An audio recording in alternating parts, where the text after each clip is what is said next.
Hi there, and welcome back to the YouTube channel that I've pretty much just left dormant for like 2 years. I know, trust me, that is a long ass time. I love making videos, tutorials, I love teaching, but I don't know. I made the first few videos a little too hard on myself, and then I immediately got burnt out. So anyway, join me as I paint this commission of this beautiful horse. Now, you might have noticed, I like to start my paintings with a warm undertone. So usually it's leaning with red. I usually start with alizarin crimson, this Venetian red, and then I pop in some magenta. The magenta is on the right side. Now, I am painting in gouache. It is one of my favorite mediums, and a lot of people are intimidated by it. After the undertone is established, shadows have got to be the most important part. And I have ADHD. Sometimes it's really hard for me to just stay within the part of the painting that I should be staying in. Honestly, sometimes I beat bop around all over the painting and then it's just like hindering me in the long run. So really focusing on the shadows. Now, the shadow side of the horse, when you squint your eyes, blocks into one shape. But when you are done squinting, because your shape is now accurate, you can see that there is so much reflected light. Reflected light meaning lighter values within the shadows, because you don't really want your shadows to be one value, and also you don't really want them to be one color. So I really like to push that around and get a lot of energy in my shadows. Shadows are super important, been there, done that, but making shadows, that's, there's a bit more detail there. I really like my shadows to be colorful, and I like them to complement what else is going on in the scene. So I like them, if it's in sunlight, to lean on the blue side, but then also within that shadow, I like there to be a lot of energy. So my favorite blue to use, in gouache specifically, is ultramarine. Ultramarine is a warm blue, and so it's already kind of muted. And one of my favorite combinations is ultramarine and burnt sienna. It just creates the most beautiful shadows. Now, I just put in the greenery, and you'll notice it's nice and dark, nice and flat, but also blue. It is very blue because I want to push the atmospheric perspective. And if you've never heard that term before, atmospheric perspective means you're capturing the perspective, but through atmosphere. So what that means is that between me and those trees, there is a lot of atmosphere. And on Earth, our atmosphere is blue. So the things that go further away are going to be bluer, but also on top of that, they're going to be more muted, so less saturated. Another thing for all those artists out there that are taking on commissions, especially during this holiday season, I cannot stress enough how important it is to have a good reference photo. So when you're working with your client, please just require that they send you 3 to 5 photos, well lit, high resolution, high quality photos. There has been just time and time again, people send me photos that frankly would just never work as a painting. And, I gotta give it to them. They're not artists. They don't know what they're looking for in regards to a painting. What I'm looking for in regards to a painting is a strong light and strong shadows.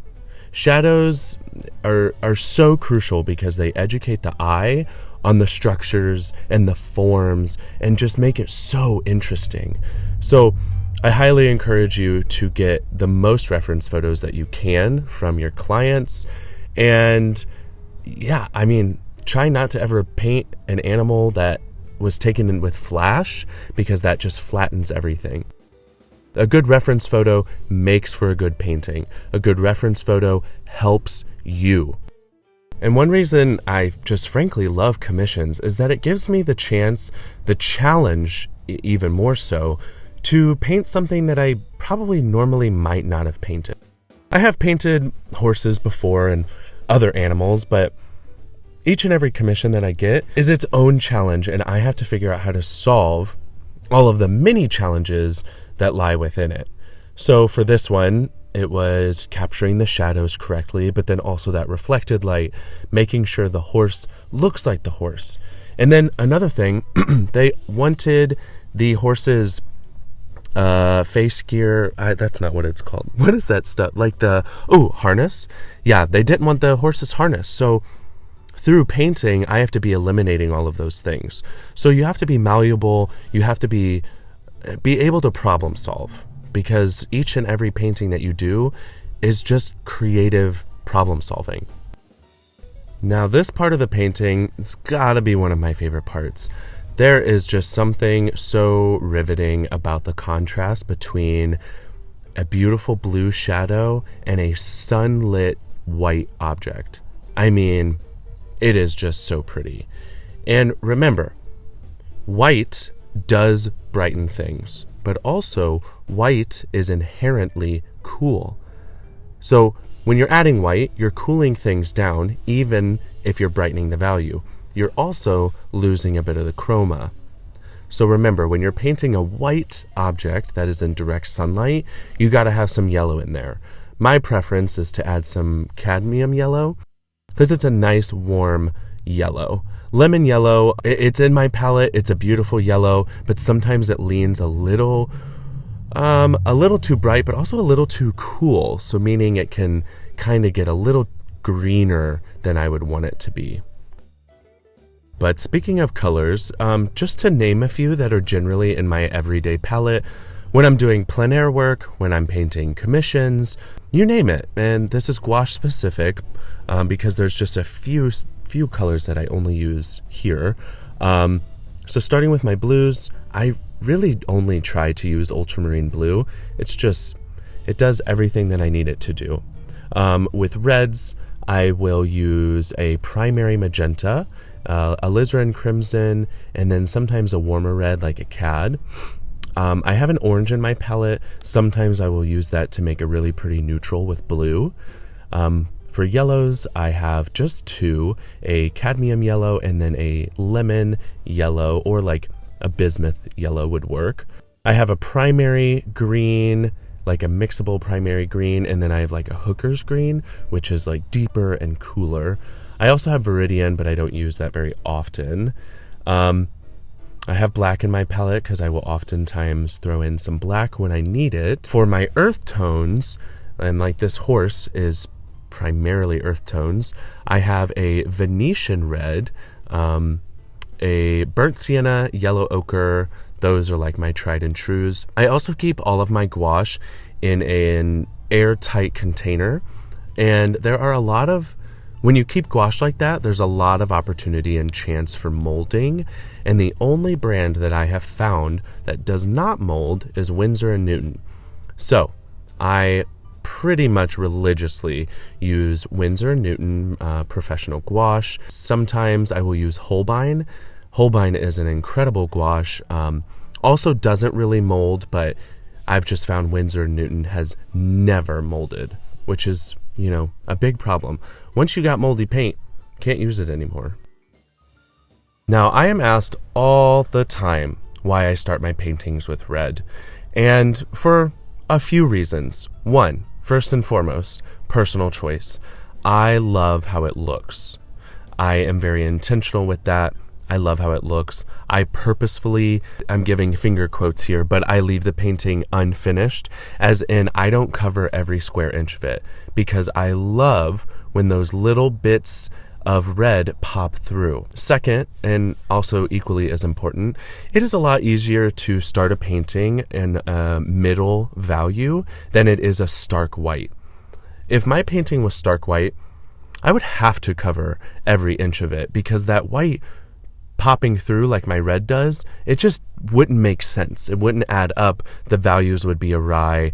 The trees in the background would look like they might have snow on them or something. So one, it's a middle value, but two, love this mixture of red. Also, it usually complements what I'm painting on top of it. If it's a landscape, you're going to have a lot of green, and those colors vibrate really well together. The blues, especially this ultramarine, I think it just sits really nice on that. So yeah, I think toning your canvas is very important for many reasons, and a lot of people use earth tones, like they'll use a yellow ochre or a burnt sienna. Any of those work, and honestly, I've used them all. Now, got to move that tape to finish that little corner. See how beautiful and almost muted that ultramarine blue is in the sky? I just love how it sits.